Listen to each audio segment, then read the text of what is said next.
Muito bem, eu estou aqui entre amigos, pessoas que trabalham, que são militantes de direitos humanos aqui no estado de Pernambuco, e nós estamos comemorando, de forma crítica, diria, né, os 60 anos da Declaração Universal dos Direitos Humanos, e nada mais oportuno que a gente conversar um pouco a respeito do significado dessa declaração para o Brasil, para Pernambuco. Ou seja, se não pensando nos últimos 60 anos, mas nos últimos 20 anos, em que a gente já tem uma história de luta, como é que a gente pode pensar o significado dessa declaração para o Brasil e para Pernambuco? Manuel, por exemplo, o que é que a gente poderia pensar a esse respeito? Eu estou aqui com o Manuel Moraes, que é representante do Movimento Nacional de Direitos Humanos, com Valdênia Brito, que é do GAJOP, Gabinete de Assessoria Jurídica às Organizações Populares, com Marcelo Santa Cruz, que é do SENDEC, e é vereador também pelo PT em Olinda, e Aldenice Rodrigues Teixeira, que é do Centro de Cultura Luiz Freire. Então, o que é que a gente poderia pensar um pouco a respeito do significado dessa declaração? Nós temos avançado nos últimos 20 anos? O Brasil tem avançado? Jaime, eu acredito que sim, porque a proposta da declaração é uma proposta civilizatória. E quando nós entramos nos últimos 20 anos com a Constituição, a nossa Constituição ela incorporou no ordenamento jurídico e na prática, digamos, da defesa da democracia, os valores dos direitos humanos. E aí você vai ter desdobramentos disso. Os 18 anos do Estatuto da Criança e Adolescente, a própria luta pela terra, a democratização dos espaços públicos. Então, tudo isso consolidou essa luta pelos direitos humanos. E Pernambuco é protagonista, através até de sua própria história, né, de uma sociedade civil organizada, que teve, digamos, as suas origens numa luta para além da própria Constituição, né? Contribuiu na formulação da Constituição. Claro, nós temos aqui uma sociedade bem forte no Brasil, em Pernambuco. Agora, os governos, em que medida os governos têm contribuído, têm atuado realmente na promoção de direitos humanos? A gente pode dizer que tem uma política de direitos humanos no Brasil e em Pernambuco, Marcelo? Eu acho que a Declaração de Direitos Humanos, ela teve uma importância muito grande, não somente nos 20 anos, mas também na época em que o Brasil estava submetido à ditadura. Era um dos diplomas que se invocava em defesa das liberdades, em defesa das pessoas que estavam sendo vítimas das torturas, de violações de direitos humanos. E a partir da Constituição de 88, toda essa luta de direitos humanos foram incorporados no ordenamento jurídico. Mas precisamos avançar na questão dos direitos humanos, inclusive na declaração, no sentido do marco em relação à questão de gênero e à questão racial, além dos direitos econômicos, sociais, culturais e ambientais. As políticas de segurança, Valdênia, tem algum avanço, ou em Pernambuco, ou pensando no Brasil, por exemplo? Quer dizer, um exemplo aqui específico em relação à segurança. Eu acredito que os avanços são poucos, né? Principalmente na área de segurança. Até porque a gente ainda continua com a proposta da política com mais repressão. E se você volta para o estado de Pernambuco e para o Brasil, você começa a perceber, eu vou colocar especificamente aqui Pernambuco, que a gente não diminuiu o número de homicídios. O estado de Pernambuco ainda continua sendo o terceiro, Recife continua sendo a segunda cidade em homicídios. Tem aumentado o número de assassinatos de jovens de 14 e 25 anos. O sistema prisional ele tem piorado, certo?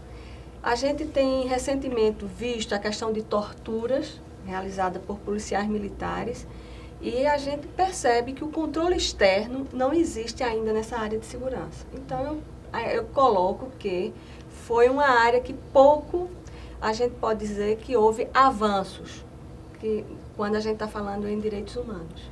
Aldenice, do ponto de vista dos temas trabalhados pelo Centro Luiz Freire, o que é que a gente poderia dizer em termos de questões que poderiam ter avançado em matéria de direitos humanos nesses últimos 20 anos? Então, Jaime, mas antes disso eu gostaria de também dizer que sobre a importância da declaração e das homenagens que nós estamos fazendo, né, nos 60 anos da Declaração Universal de Direitos Humanos. Essa homenagem ela tem um significado não só importante, mas estratégico do ponto de vista da disseminação dos 30 artigos, né, que compõem a Declaração Universal dos Direitos Humanos. Afinal de contas, nós estamos numa sociedade profundamente conservadora, preconceituosa, e quanto mais homenagem, mais a gente avança no diálogo e no enfrentamento dessas questões. É impossível a gente avançar, além do que a gente tem avançado, com respeito aos direitos humanos, numa sociedade tão conservadora e preconceituosa como a nossa. A pergunta que você fez, que eu também gostaria também de falar um pouco sobre a ação do governo, se houve avanços, é impossível dizer que não. Eu acho que nos últimos anos avançamos muito no que diz respeito sobre a institucionalidade de proteção dos direitos humanos. Entretanto, o processo é lento demais, né? Há controvérsias, inclusive, sobre esses avanços. Nós temos poucos avanços em função do número e do índice de violações de direitos humanos. Se a gente for pegar o direito fundante da Declaração Universal de Direitos Humanos, o direito à vida, isso. a gente vai se deparar, por exemplo, dar um exemplo sobre a situação da criança, adolescente, e se a gente fizer um recorte de raça, aí eu posso falar, aí é uma das preocupações do Centro Cultura Luiz Freire, a gente vai se deparar uma situação lamentável, de uma tristeza profunda, que é a situação do menino, do jovem negro. Ele está sendo exterminado. Acho que a gente vive uma situação de guerra não declarada nesse país e que fere frontalmente a Declaração Universal dos Direitos Humanos. Eu acho que a declaração ela precisa ser respeitada e ser defendida amplamente pelo governo, né, por todas as instituições governamentais e pela sociedade civil. A sociedade civil é que mais tem contribuído, né, na formulação de política, na formulação de iniciativas para a própria sociedade, no sentido dela ser mais democrática, ser mais cidadã. É impossível a gente consolidar esse instrumento se a gente tiver uma sociedade cidadã. Apesar das leis, apesar de uma Constituição tão avançada como a nossa. As violações são grandes. Eu tenho dito, Jaime, em relação à sua pergunta, o Estado e a declaração, como é que se comporta isso a nível de uma linha histórica. Acho que a gente precisa lembrar que as pessoas que exercem a função pública de justiça e segurança pública foram formados 40 anos antes dos 20 anos da Constituição. Então, quem opera o sistema de justiça e segurança pública foi formado numa mentalidade pré-Constituição, né? Embora que esteja na vigência da Declaração Universal, mas que no Brasil não era parâmetro para o direito, né? Muito menos para a formação acadêmica. Você veja que agora que as universidades, a sua contribuição como professor e outras instituições começam a ter o tema de direitos humanos como matéria e que a gente tem que discutir se ela é suficiente, se não for um conteúdo interdisciplinar, no conjunto do curso de direito, por exemplo. Mas, para além disso, o operador hoje do sistema de segurança pública ainda está imergido nos valores da ideia de segurança pública.